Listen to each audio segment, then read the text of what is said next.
بسم الله الرحمن الرحيم. الحمد لله الذي أنزل على عبده الكتاب ولم يجعل له عوجا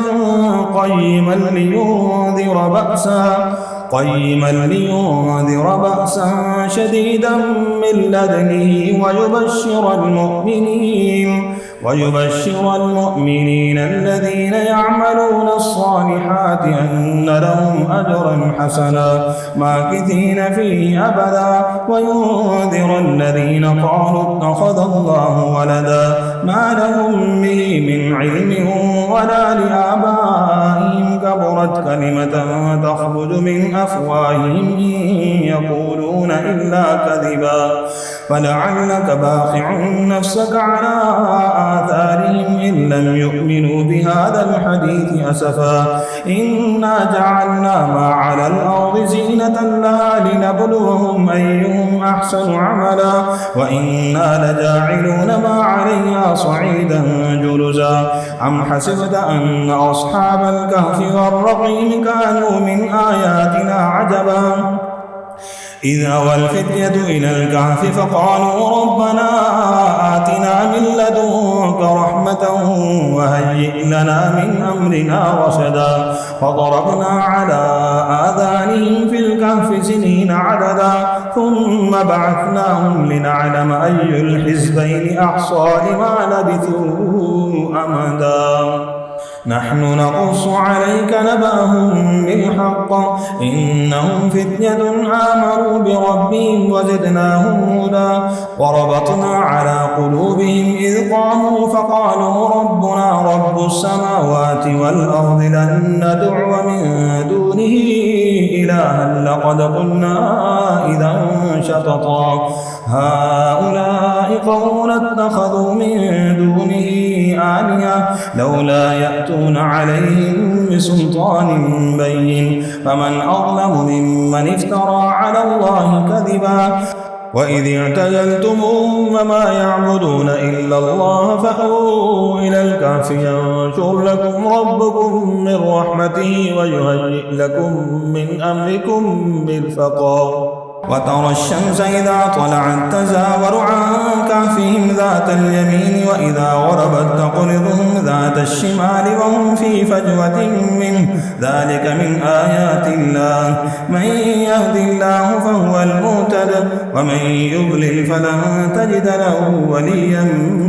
مرشدا وتحسبهم أيقاظا وهم رقود ونقلبهم ذات اليمين وذات الشمال وكلبهم باسط ذراعيه بالوصيد لو اطلعت عليهم لوليت منهم فرارا ولملئت منهم رعبا وكذلك بعثناهم ليتساءلوا بينهم قال قائل منهم كم لبثتم قالوا لبثنا يوما أو بعض يوم قالوا ربكم أعلم بما لبثتم فبعثوا أحدكم بورقكم هذه إلى المدينة فلينظر أيها أزكى طعاما فليأتكم برزق منه وليتلطف ولا يشعرن بكم أحدا إنهم إن يظهروا عليكم يرجموكم أو يعيدوكم في ملتهم ولن تفلحوا إذا أبدا وكذلك أعثرنا عليهم ليعلموا أن وعد الله حق وأن الساعة لا ريب فيها إذ يتنازعون بينهم أمرهم فقالوا ابنوا عليهم بنيانا ربهم أعلم بهم قال الذين غلبوا على أمرهم لنتخذن عليهم مسجدا سيقولون ثلاثة رابعهم كلبهم ويقولون خمسة سادسهم كلبهم رجما بالغيب ويقولون سبعة وثامنهم كلبهم قل ربي أعلم بعدتهم ما يعلمهم إلا قليل فلا تمار فيهم إلا مراء ظاهرا ولا تستفت فيهم منهم أحدا ولا تقولن لشيء إني فاعل ذلك غدا إلا أن يشاء الله واذكر ربك إذا نسيت وقل عسى أن يهديني ربي لأقرب من هذا رشدا ولبثوا في كهفهم 300 سنين وازدادوا 9 قل الله أعلم بما لبثوا له غيب السماوات والأرض أبصر به واسمع ما لهم من دونه من ولي ولا يشرك في حكمه أحدا واتل ما أوحي إليك من كتاب ربك لا مبدل لكلماته ولن تجد من دونه ملتحدا واصبر نفسك مع الذين يدعون ربهم بالغداة والعشي يريدون وجهه ولا تعد عيناك عنهم تريد زينة الحياة الدنيا ولا تطع من أغفلنا قلبه عن ذكرنا واتبع هواه وكان أمره فرطا وقل الحق من ربكم فمن شاء فليؤمن ومن شاء فليكفر إنا أعتدنا للظالمين نارا أحاط بهم سرادقها وإن يستغيثوا يغاثوا بماء كالمهل يشوي الوجوه بئس الشراب وساءت مرتفقا إن الذين آمنوا وعملوا الصالحات إنا لا نضيع أجر من أحسن عملا أولئك لهم جنات عدن تجري من تحتهم الأنهار يحلون فيها من أساور من ذهب ويلبسون ثيابا خضرا من سندس واستبرق متكئين فيها على الأرائك نعم الثواب وحسنت مرتفقا واضرب لهم مثل الرجلين جعلنا لأحدهما جنتين من أعناب وحففناهما بنخل وجعلنا بينهما زرعا كلتا الجنتين آتت أكلها ولم تظلم منه شيئا وفجرنا خلالهما نهرا وكان له ثمر فقال لصاحبه وهو يحاوره أنا أكثر منك مالا وأعز نفرا ودخل جنته وهو ظالم لنفسه قال ما أظن أن تبيد هذه أبدا وما أظن الساعة قائمة ولئن رددت إلى ربي لأجدن خيرا منها منقلبا قال له صاحبه وهو يحاوره أكفرت بالذي خلقك من تراب ثم من نطفة ثم سواك رجلا لكن هو الله ربي ولا أشرك بربي أحدا ولولا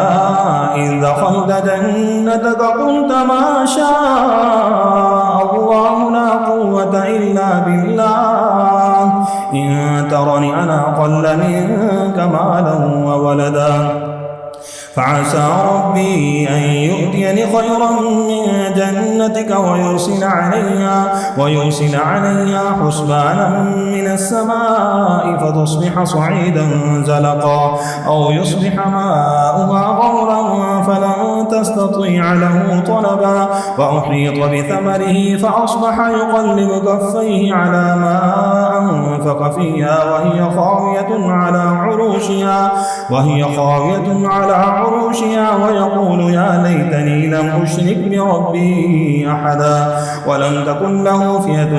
ينصرونه من دون الله وما كان منتصرا هنالك الولاية لله الحق هو خير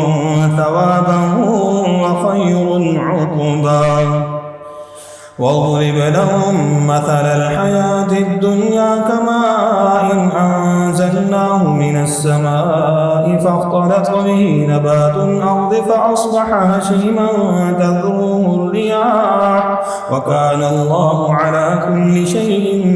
مقتدرا. المال والبنون زينة الحياة الدنيا، والباقيات الصالحات خير عند ربك ثوابا وخير أملا. ويوم نسير الجبال وترى الأرض بارزة وحشرناهم فلم نغادر منهم أحدا وعرضوا على ربك صفا لقد جئتمونا كما خلقناكم أول مرة بل زعمتم أن لن نجعل لكم موعدا. ووضع الكتاب فترى المجرمين مشفقين مما فيه ويقولون يا ويلتنا ما لهذا الكتاب لا يغادر صغيرة ولا كبيرة إلا أحصاها ووجدوا ما عملوا حاضرا ولا يظلم ربك أحدا. وإذ قلنا للملائكة اسجدوا لآدم فسجدوا إلا إبليس كان من الجن ففسق عن أمر ربه أفتتخذونه وذريته أولياء من دوني وهم لكم عدو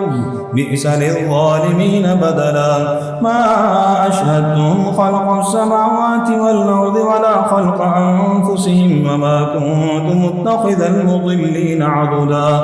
ويوم يقول نادوا شركائي الذين زعمتم فدعوهم فلم يستجيبوا لهم وجعلنا بينهم موبقا. ورئ المجرمون النار فظنوا أنهم واقعوها ولم يجدوا عنها مصرفا. ولقد صرفنا في هذا القرآن للناس من كل مثل وكان الإنسان أكثر شيء جدلا. وما منع الناس أن يؤمنوا إذ جاءهم الهدى ويستغفروا ربهم إلا أن تأتيهم سنة الأولين أو يأتيهم العذاب قبلا. وما نرسل المرسلين إلا مبشرين ومنذرين ويجادل الذين كفروا بالباطل ليدحضوا به الحق واتخذوا آياتي وما أنذروا هزؤا. ومن أظلم ممن ذكر بآيات ربه فأعرض عنها ونسي ما قدمت يداه إنا جعلنا على قلوبهم أكنة أن يفقهوه وفي آذانهم وقرا وإن تدعوهم إلى الهدى فلن يهتدوا إذا أبدا. وربك الغفور ذو الرحمة لو يؤاخذهم بما كسبوا لعجل لهم العذاب بل لهم موعد لن يجدوا من دونه موئلا. وتلك القرى أهلكناهم لما ظلموا وجعلنا لمهلكهم موعدا. وإذ قال موسى لفتاه لا أبرح حتى أبلغ مجمع البحرين أو أمضي حقبا فلما بلغا مجمع بينهما نسيا حوتهما فاتخذ سبيله في البحر سربا. فلما جاوزا قال لفتاه آتنا غداءنا لقد لقينا من سفرنا هذا نصبا. قال أرأيت إذ أوينا إلى الصخرة فإني نسيت الحوت وما أنسانيه إلا الشيطان أن أذكره واتخذ سبيله في البحر عجبا. قال ذلك ما كنا نبغي فارتدا على آثارهما قصصا فوجدا عبدا من عبادنا آتيناه رحمة من عندنا وعلمناه من لدنا علما. قال له موسى هل أتبعك على أن تعلمني مما علمت رشدا قال إنك لن تستطيع معي صبرا وكيف تصبر على ما لم تحط به خبرا. قال ستجدني إن شاء الله صابرا ولا أعصي لك أمرا. قال فإن اتبعتني فلا تسألني عن شيء حتى أحدث لك منه ذكرا. فانطلقا حتى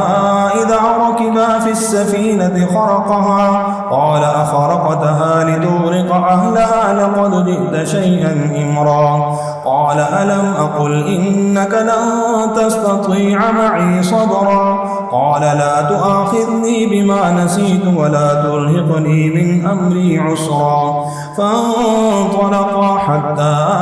إذا لقيا غلاما فقتله قال أقتلت نفسا زكية بغير نفس لقد جئت شيئا نكرا قال ألم أقل لك إنك لن تستطيع معي صبرا قال إن سألتك عن شيء بعدها فلا تصاحبني قد بلغت من لدني عذرا فانطلقا حتى إذا أتيا أهل قرية استطعما أهلها فأبوا أن يضيفوهما فوجدا فيها جدارا يريد أن ينقض فأقامه قال لو شئت لاتخذت عليه أجرا قال هذا فراق بيني وبينك سأنبئك بتأويل ما لم تستطع عليه صبرا أما السفينة فكانت لمساكين يعملون في البحر فأردت أن أعيبها وكان وراءهم ملك يأخذ كل سفينة غصبا وأما الغلام فكان أبواه مؤمنين فخشينا أن يرهقهما طغيانا وكفرا فأردنا أن يبدلهما ربهما خيرا منه زكاة وأقرب رحما وأما الجدار فكان لغلامين يتيمين في المدينة وكان تحته كنز لهما وكان أبوهما صالحا فأراد ربك أن يبلغا أشدهما ويستخرجا كنزهما رحمة من ربك وما فعلته عن أمري ذلك تأويل ما لم تستطع عليه صبرا فأردنا أن يبدلهما ربهما خيرا منه زكاة وأقرب رحما ويسألونك عن ذي القرنين قل سأتلو عليكم منه ذكرا إنا مكنا له في الأرض وآتيناه من كل شيء سببا فأتبع سببا حتى إذا بلغ مغرب الشمس وجدها تغرب في عين حامية ووجد عندها قوما قلنا يا ذا القرنين إما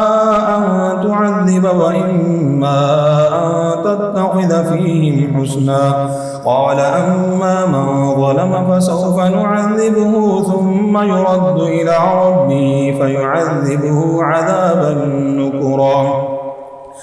وأما من آمن وعمل صالحا فله جزاء الحسنى وسنقول له من أمرنا يسرا ثم أتبع سببا حتى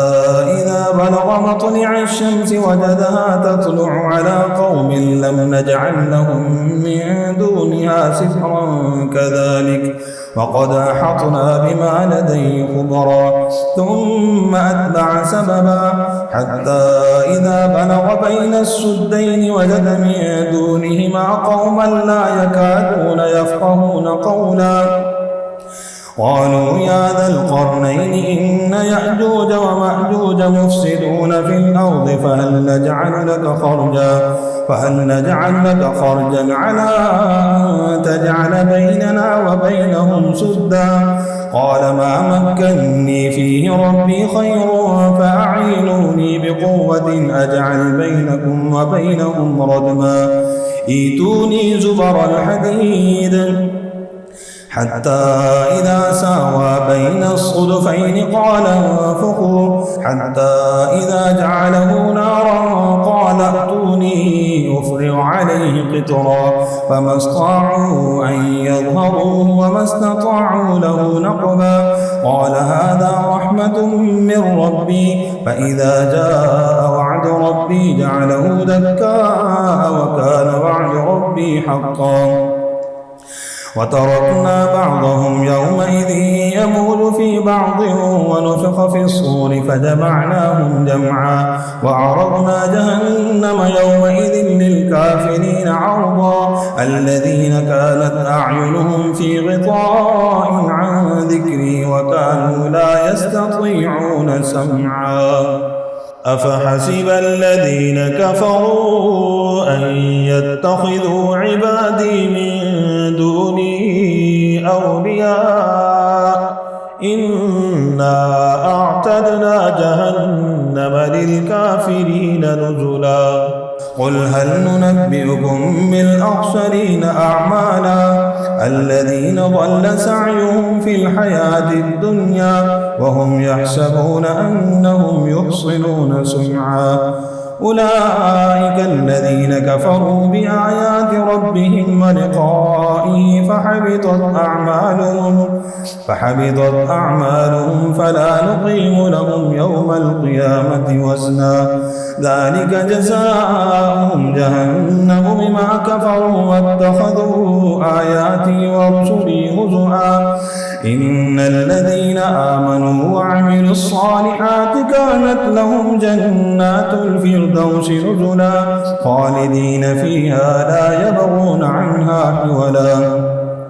قل لو كان البحر مدادا لكلمات ربي لنفد البحر قبل أن تنفد كلمات ربي ولو جئنا بمثله مددا قل إنما أنا بشر مثلكم يوحى إلي أنما إلهكم إله واحد فمن كان يرجو لقاء ربه فليعمل عملا صالحا ولا يشرك بعبادة ربه أحدا صدق الله العظيم.